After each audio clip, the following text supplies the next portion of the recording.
Hi hello నమస్తే welcome to DT news. నేను మీ DT Venkataswamy. మనము ఒక స్పెషల్ బులెటిన్ చేస్తున్నాము. మన సింగరేణి ముచ్చట్లు. నేను మీ సింగరేణి బిడ్డని. సో ముందుగా మనము సింగరేణి ఒక మంచి న్యూస్ చూడవచ్చు. సింగరేణి CNMD శ్రీ బలరాం గారికి tree man of Telangana award చిత్రంలో చూడొచ్చు.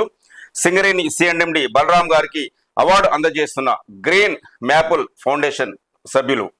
ఈ మధ్య కాలంలోనే మన చైర్మన్గా శ్రీ బలరాం గారు వచ్చారు. సో వారికి మన సింగరేణి కార్మికులు అధికారుల పట్ల మంచి అవగాహన ఉంది. సో మంచి మంచి కార్యక్రమాలు చేస్తున్నాడు. వారికి మనము అభినందనలు తెలియజేద్దాము. చూడొచ్చు ఇప్పుడు న్యూస్లో 18,000కు పైగా మొక్కలు నాటిన బలరాం 6 జిల్లాలో 35 చిట్టడవులను స్పృశించినందుకు కానీ ఈ గుర్తింపు. ఈ న్యూస్ చూడొచ్చు. సింగరేణి CMD ఎన్ బలరాంను ప్రతిష్టాత్మక tree man of Telangana award వరించింది.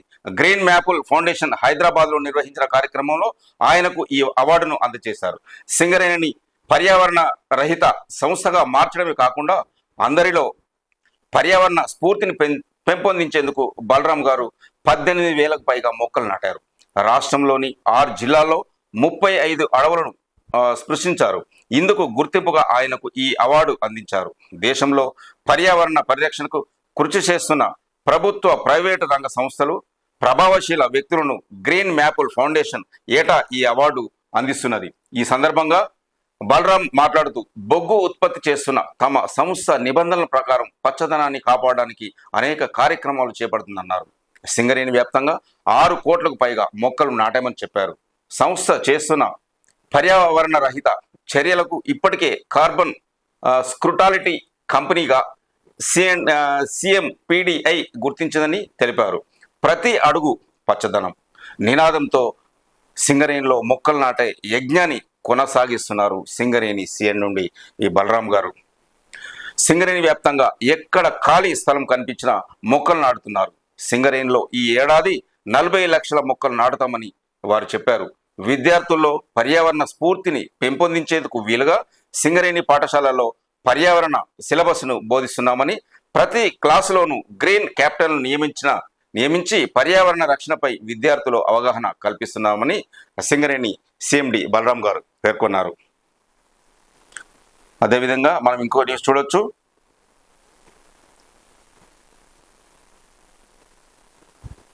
ఇంకొక ముఖ్యమైన న్యూస్ కూడా. సింగరేణి స్కూళ్లలో CBSE సిలబస్ ఈ అకాడమిక్ ఇయర్ నుంచే ప్రారంభించనున్న ఆఫీసర్లు. పైలట్ ప్రాజెక్ట్ కింద RG2 ఏరియా హై స్కూల్ ఎంపిక. ఫస్ట్ క్లాస్ నుంచి 8వ తరగతి వరకు CBSEలో బోధన. సింగరేణి సంస్థ ఆధ్వర్యంలో నడుస్తున్న స్కూళ్లలో CBSE విధానం ఈ అకాడమిక్ ఇయర్ నుంచి అమల్లోకి తెచ్చేందుకు చర్యలు తీసుకుంటుందని సింగరేణి చైర్మన్ శ్రీ బలరాం గారు చెప్పారు. ఇందుకోసం పైలట్ ప్రాజెక్టుగా రామగుండం రీజియన్ పరిధిలోని RG2 ఏరియాలో గల ఆ సింగరేణి హై స్కూల్ ఎంపిక చేశారు. ఈ స్కూల్లో ఈ విద్యా సంవత్సరం నుంచి ఫస్ట్ క్లాస్ నుంచి 8వ క్లాస్ వరకు CBSE విధానంలో విద్యాబోధన చేయనున్నారు. డైరెక్టర్ ఆఫ్ స్కూల్ ఎడ్యుకేషన్ నుంచి అనుమతులు రాగానే స్టూడెంట్ల నుంచి అప్లికేషన్ తీసుకొని పాఠాలు చెప్పనున్నారు. సింగరేణిలో ప్రస్తుతం పనిచేస్తున్న 40,000 మంది కార్మికులు 16,000 మంది వరకు యువ కార్మికులు ఉన్నారు. వారి పిల్లలకు నాణ్యమైన విద్యాబోధన కావాలని కార్మిక సంఘాలతో పాటు కార్మికులు కూడా డిమాండ్ చేస్తూ వస్తున్నారు. ఈ కార్యక్రమంలో కార్పొరేట్ స్కూళ్లకు ధీటుగా సింగరేణి హై స్కూల్లో కూడా సెంట్రల్ సిలబస్ విద్యాబోధన చేయాలని భావించిన సింగరేణి మేనేజ్మెంట్ ఇందుకోసం కేంద్రానికి లెటర్ రాసింది. ఈ విద్యా సంవత్సరం నుంచి CBSE బోధన స్టార్ట్ చేసేందుకు సిద్ధంగా ఉందని తెలిపారు. సింగరేణిలోని 100% ఉత్తీర్ణత సాధించిన గోదావరిఖని ఏటింగ్లన్ కాలనీలోని సెక్టర్ 3 హై స్కూల్ను పైలట్ ప్రాజెక్ట్ కింద ఎంపిక చేశారు. సింగరేణిలోనే 100% ఉత్తీర్ణత సాధించిన గోదావరిఖని ఏటింగ్లన్ కాలనీలోని సెక్టర్ 3 హై స్కూల్ను పైలట్ ప్రాజెక్ట్ కింద ఎంపిక చేశారు. ఇందుకోసం స్థానికంగా స్కూల్ ఏర్పాటుకు సంబంధించి మున్సిపల్, ట్రాఫిక్, బిల్డింగ్ సేఫ్టీ, తహసీల్దార్ గారి నుంచి నో అబ్జెక్షన్ లెటర్లు తీసుకొని MEO, DEO, RJD ద్వారా హైదరాబాద్లోని డైరెక్టరేట్ ఆఫ్ స్కూల్ ఎడ్యుకేషన్ కమిషన్కు లెటర్ పంపారు. వచ్చే ఏడాది నుంచి దశల వారీగా సింగరేణి వ్యాప్తంగా ఉన్న 8 హై స్కూళ్లలో కూడా సిబిఎస్ఈ సిలబస్ను ప్రవేశపెట్టనున్నారు. సెంట్రల్తో పాటు స్టేట్ సిలబస్ కూడా. సింగరేణి హై స్కూల్లో ప్రస్తుతం స్టేట్ సిలబస్ ద్వారా విద్యాబోధన సాగుతుంది.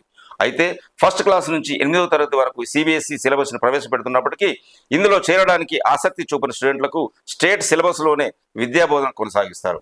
అయితే పాత వారికి మాత్రమే స్టేట్ సిలబస్లో విద్యాబోధన కొనసాగిస్తూ కొత్త వారికి మాత్రం ఈ సిలబస్ కోసం అడ్మిషన్ ఇవ్వరు. కేవలం సిబిఎస్ఈ మాత్రమే అడ్మిషన్లు తీసుకుంటారు. సింగరేణి హై స్కూల్లో 34 రూములు ఉండగా ఇందులో 20 రూములను సిబిఎస్ఈ క్లాసుల కోసం కేటాయిస్తున్నారు. ప్రాక్టికల్ విద్యాబోధనకు అవసరమైన ల్యాబ్లను కూడా ఏర్పాటు చేసేందుకు చర్యలు తీసుకుంటున్నారు. ఇందుకు అనుగుణంగా అనుభవం ఉన్న టీచర్లతో పాటు మెంటాలిటీ ఫిజికల్లీ ఛాలెంజ్డ్ స్టూడెంట్ల కోసం ప్రత్యేక టీచర్లు, క్రాఫ్ట్ డ్రాయింగ్ టీచర్లను సైతం రిక్రూట్ చేయనున్నారు. చిత్రంలో సిఎండి బలరాం గారి యొక్క మెసేజ్ కూడా మనం చూస్తున్నాం. మెరుగైన విద్యను అందించేందుకే అంటూ కార్మిక సంక్షేమం కోసం సింగరేణి యాజమాన్యం అన్ని రకాల చర్యలు తీసుకుంటుందని వారు చెప్పారు.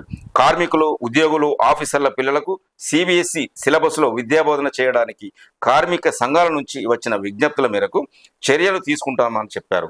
మొట్టమొదటిసారిగా RG2 ఏరియాలోని సింగరేణి హై స్కూల్లో సిబిఎస్ఈ సిలబస్ను ప్రవేశపెడుతున్నామని చెప్పారు. మెరుగైన విద్యను అందించడం ద్వారా అంతే స్థాయిలో ఫలితాలను కూడా అందించడానికి అవకాశం కలుగుతుందని సింగరేణి చైర్మన్ బలరాం గారు చెప్పారు. అదేవిధంగా మరొక పేపర్లో కూడా చూడొచ్చు. సింగరేణి సిఎండి బలరాంకి tree man of Telangana award. Singareni సంస్థ సిఎండి ఎన్ బలరాంకు గ్రీన్ మ్యాపుల్ ఫౌండేషన్ సంస్థ ట్రీ మ్యాన్ ఆఫ్ తెలంగాణ అవార్డును ప్రదానం చేసింది.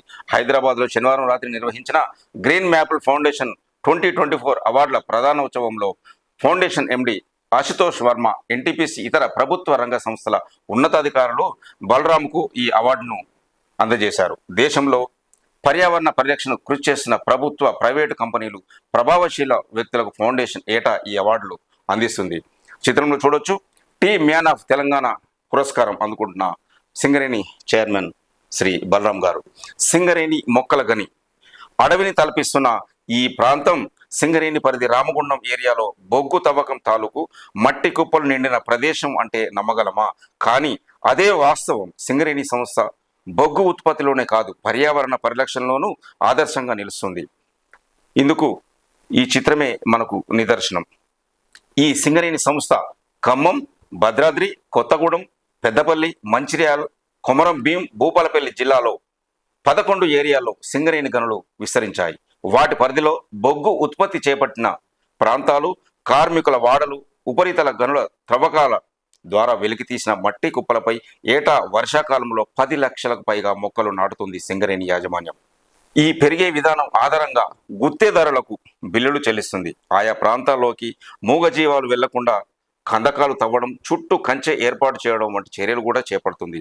2000 సంవత్సరం నుంచి ఈ కృత్రిమ ద్వారా 14,000 హెక్టార్లో 6 కోట్ల మొక్కలు ఏపుగా పెరిగి అటవీ క్షేత్రాలను తలపిస్తున్నాయి. ఈ విషయమై సింగరేణి సంస్థ సిఎండి ఎన్ బలరాం గారు మాట్లాడుతూ, గనుల విస్తరణ ప్రాంతాల్లో వాతావరణ సమతుల్యత దెబ్బతినకుండా ఇలాంటి చర్యలు దాహదం చేస్తాయి. ఈ వర్షాకాలంలో మరో 15 లక్షల మొక్కలు నాటేందుకు సిద్ధపడుతున్నామని మన సింగరేణి సిఎండి ఎన్ బలరాం గారు చెప్పారు.